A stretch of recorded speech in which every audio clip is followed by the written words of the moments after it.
नमस्ते, मैं प्रदीप नागिया फिर से हाजिर हूँ आपके बीच में बात प्रतिकी लेकर। आज हम बात करने वाले हैं एक ऐसे सब्जेक्ट पर जिसका डर हम सबके मन में बैठा हुआ रहता है। और यदि आपके बच्चे के मन में भी इसका डर बैठा हुआ है तो ज़रूरी है कि इस डर को हम दूर करें। इस डर का नाम है मैथ्स यानी गणित।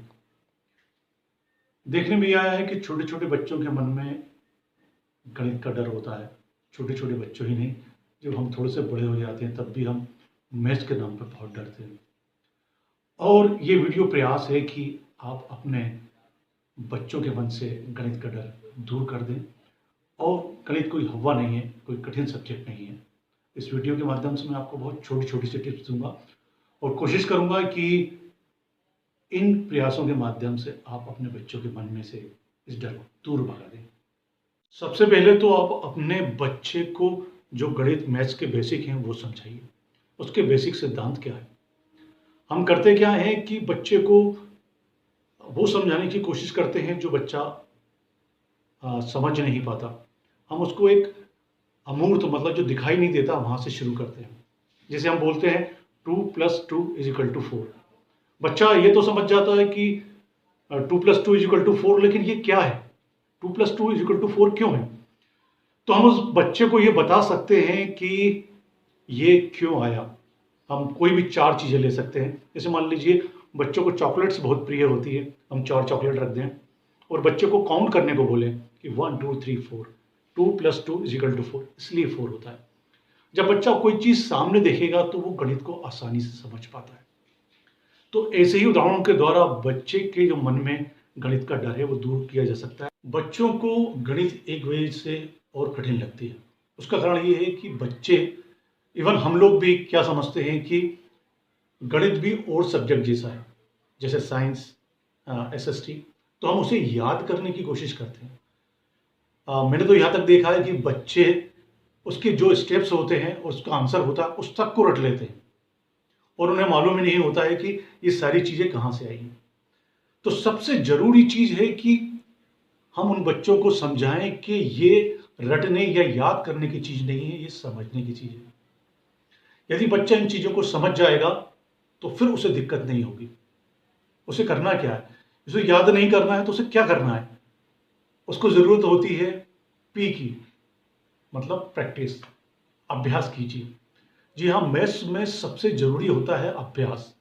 आप यदि लगातार अभ्यास करते हैं, किसी भी अध्याय की प्रैक्टिस करते हैं, किसी भी प्रश्नावली की प्रैक्टिस करते हैं, तो निश्चित रूप से वो आपके लिए आसान हो जाएगा और आपको रटने की ज़रूरत नहीं पड़ेगी। तो सबसे पहले ये जान लीजिए कि जो मैथ्स है वो रटने या याद करने की चीज़ कतई नहीं है। टेबल या पहाड़े याद होना बहुत ज़रूरी है। मान लीजिए कहीं 19 से कोई अंक डिवाइड हो रहा है, लेकिन हमें 19 का टेबल आता ही नहीं है। मान लीजिए 19 5 से डिवाइड हो रहा है, लेकिन हमें वो 19 का टेबल आता ही नहीं है, तो हम सॉल्व नहीं कर पाएंगे और हम वहीं अटक जाएंगे।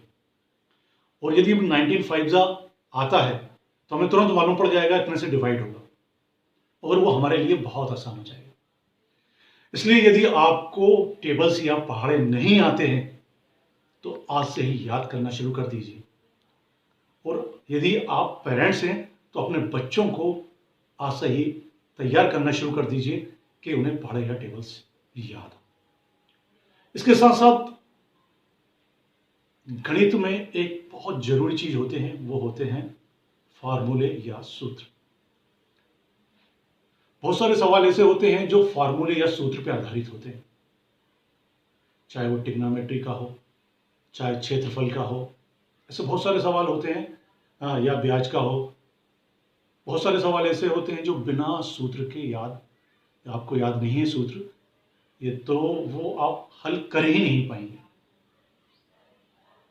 या बीच में कहीं वो फार्मूला अप्लाई हो रहा है तो वो और कठिन हो जाएगा।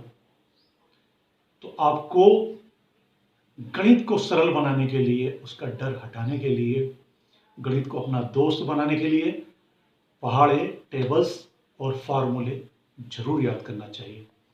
और यदि आप पेरेंट्स हैं तो अपने बच्चों को प्रोत्साहित करें, अपने लाडलों को प्रोत्साहित करें और उनके मन से गणित का हवा या जो डर है वो दूर करें। मैथ्स में जो क्वेश्चंस होते हैं, जो अध्याय होते हैं, उसके पहले भी सॉल्यूशंस दिए होते हैं, बीच में उदाहरण दिए होते हैं। बच्चों को उन उदाहरणों को भी जरूर सॉल्व करना चाहिए। उससे मालूम पड़ता है कि आगे जो प्रश्नावली में सवाल हैं, जो सम्स हैं, वो किस तरह से हल करना है। और बहुत सहूलियत होती है, बहुत आसानी से फिर वो आगे के जो सवाल हैं, जो सम्स हैं, वो कर पाएंगे।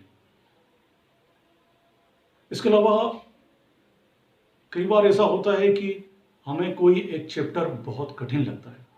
मान लीजिए ट्रिग्नोमेट्री का कोई एक चैप्टर है, वो हम सॉल्व कर रहे हैं, लेकिन उसके बीच में हम कहीं अटक गए। कई बार ऐसा होता है कि हम उसे छोड़ देते हैं, बच्चे छोड़ देते हैं उसे, और जंप करके किसी और चैप्टर पे पहुंच जाते हैं। जबकि सारे जो चैप्टर्स होते हैं, जो मैथ से एक दूसरे से जुड़ी हुई होती है, जब वो जंप कर देते हैं तो आगे के जो वो चैप्टर हल करने की कोशिश करते हैं, उन्हें और कठिन लगते हैं, और उनके मन में मैथ्स का डर और बैठ जाता है। उन्हें ऐसा लगता है कि मैथ्स बहुत कठिन है। तो उन्हें समझाइए कि जंप ना करें। सबसे पहले जो हमें कठिन लग रहा है वो खुद सॉल्व करने की कोशिश करें। यदि बच्चा नहीं कर पा रहा है तो पेरेंट्स करें, टीचर्स की मदद लें, दोस्त की मदद लें। इसके माध्यम से जो कठिन सवाल हैं, जो सम्स से उन्हें हल करें, और एक बार जब वो सम्स हल हो जाएंगे, वो प्रॉब्लम सॉल्व हो जाएगी, तो निश्चित रूप से एक कॉन्फिडेंस डेवलप होगा, एक आत्मविश्वास पैदा होगा, और आगे के सम्स करने में बहुत आसानी हो जाएगी, और गणित का डर तो चुटकी बजाते ही दूर हो जाएगा। साथ ही बच्चों के मन से मैथ्स का डर दूर करने के लिए आप और कई चीज़ों का सहारा ले सकते हैं। आज की एडवांस टेक्नोलॉजी का सहारा ले सकते हैं, कंप्यूटर का सहारा ले सकते हैं, सॉफ्टवेयर का सहारा ले सकते हैं।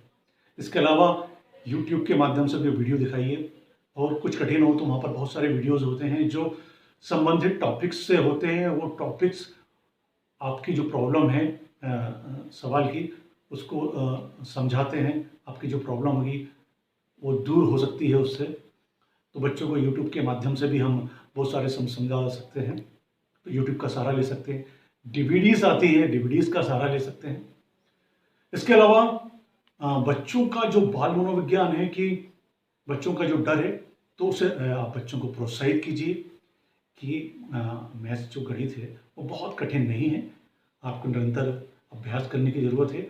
तो मनोविज्ञान के माध्यम से, उनको प्रोत्साहन के माध्यम से आप उनका आत्मविश्वास वापस जगा सकते हैं। ये थे मेरे छोटे छोटे से टिप्स, जिन्हें मनोवैज्ञानिक भी बोलते हैं। इनके माध्यम से हम गणित का डर दूर कर सकते हैं। यदि आपको ये वीडियो पसंद आया तो लाइक कीजिए, चैनल को सब्सक्राइब कीजिए। आपने ये वीडियो अभी तक देखा, आखिरी तक देखा, लास्ट तक देखा, उसके लिए बहुत बहुत धन्यवाद।